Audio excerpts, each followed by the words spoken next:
Assalamualaikum warahmatullahi wabarakatuh. Yang kami hormati, dosen pendidikan agama Islam Ibu Sari Narulita MSI, kami dari kelompok 1 yang beranggotakan Akila Lutfiah, Mila Dwi Andini, Bunga Anggraini, Ega Mawardika, Siti Rodiah, dan Syahla Talita ingin mempresentasikan sebuah konsep manusia sebagai makhluk bertuhan. Slide pertama akan dibacakan oleh teman kita, yaitu Syahla Talita. Kepada Syahla Talita, dipersilakan. Baik. Konsep manusia sebagai makhluk bertuhan. Yang pertama itu ada karakteristik manusia. Yang kedua, implikasi kebertuhanan manusia. Yang ketiga, konsep diri manusia Islami. Yang keempat, peran manusia sebagai hamba Allah. Dan yang kelima, tanggung jawab manusia. Next. Karakteristik manusia. Manusia adalah makhluk bertuhan, di mana pola pemikirannya bertolak dari pandangan manusia sebagai makhluk homo religius. Di dunia ini terdapat dua golongan manusia, yaitu manusia yang mempercayai akan keberadaan Tuhan atau teis, dan manusia yang mempercayai Tuhan namun berbeda dalam merealisasikan agama yang semestinya karena mengikuti kepercayaan mereka sendiri atau ateis. Lalu, ciri manusia sebagai makhluk bertuhan yang pertama, mengakui kebesaran dan keagungan Tuhan yang diwujudkan dengan berbagai cara. Yang kedua, menyadari bahwa dunia serta isinya adalah ciptaan Tuhan. Yang ketiga, manusia dianugerahi akal dan budi yang dapat dikembangkan secara maksimal. Yang keempat, manusia memiliki keterbatasan yang kadang sukar untuk dijelaskan. Selanjutnya, ada implikasi kebertuhanan manusia terhadap sikap pribadi dan sosial terbagi menjadi 4. Yang pertama ada toleransi, tidak diskriminasi, hidup humanis, sifat jujur, dan bertanggung jawab.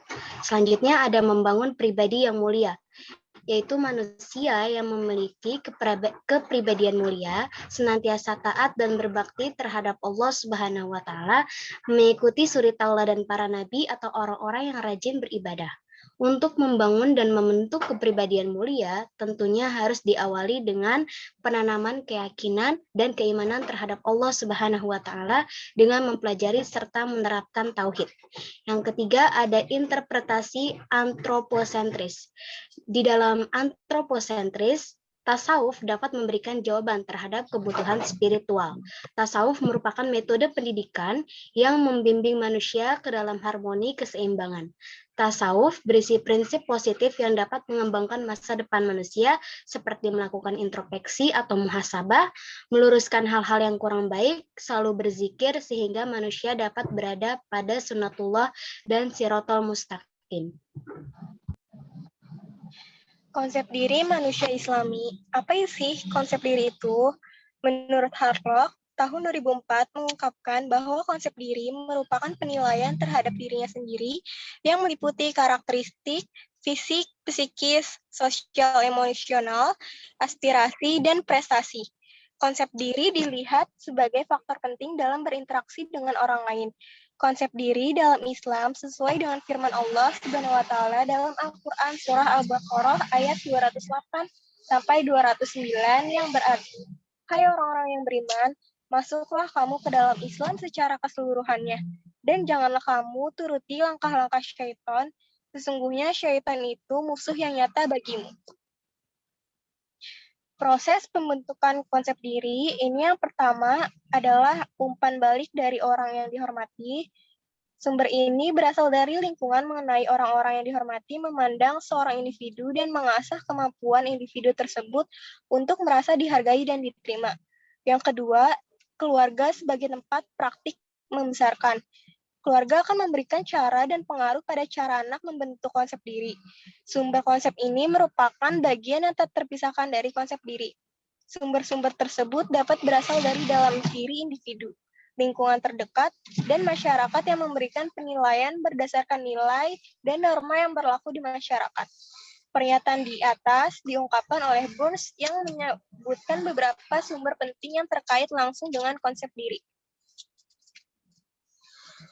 Lalu selanjutnya ada konsep yang mempengaruhi konsep diri. Yang pertama ada nama dan julukan.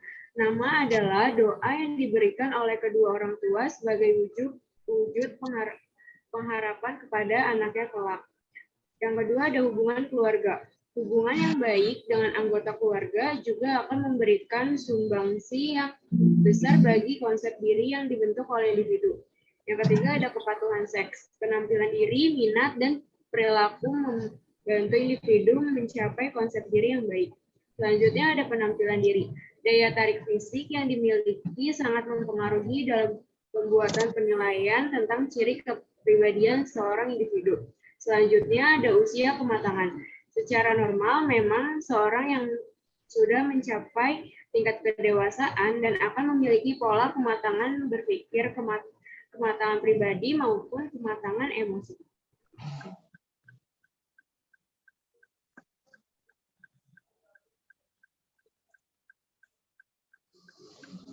Dan selanjutnya ada peran, kewajiban, dan tanggung jawab manusia sebagai makhluk bertuhan. Yang pertama, beribadah dan taat kepada Allah Subhanahu wa Ta'ala. Yang kedua, melakukan pengembangan diri. Yang ketiga, memakmurkan bumi Allah. Pengembangan diri yaitu yang pertama, mengembangkan bakat dan potensi. Yang kedua, membangun daya manusia. Yang ketiga, meningkatkan kualitas hidup. Yang keempat, memberikan kontribusi dalam mewujudkan impian. Yang keempat, meningkatkan pengetahuan. Yang kelima, meningkatkan keterampilan diri. Dan yang keenam, memulai keberanian diri. Dan yang terakhir, kewajiban khalifah dalam menyikapi lingkungan. Yang pertama, berzikir kepada Allah dan bersyukur kepadanya. Yang kedua, merenungkan dan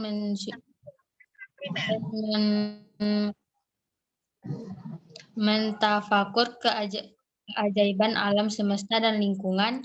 Yang ketiga, mengkaji rahasia kejadian alam, asal-usul, serta tujuan dan akhir kejadiannya. Yang keempat, memelihara kelestarian alam. Dan yang kelima, mempelajari kehidupan umat terdahulu.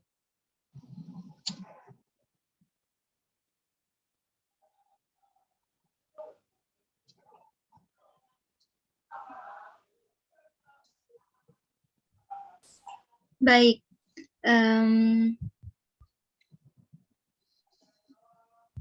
Ega, boleh dimatiin share screen-nya?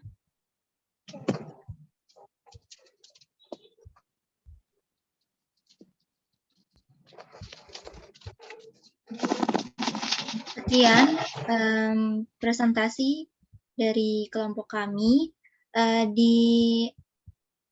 Di pembahasan kali ini kami mempunyai kuis yang akan diberikan nanti linknya di Google Classroom, dan jika ada pertanyaan yang ingin ditanyakan berkaitan dengan materi ini bisa ditanyakan di kolom komentar di Google Classroom. Kurang lebihnya mohon maaf. Wassalamualaikum warahmatullahi wabarakatuh.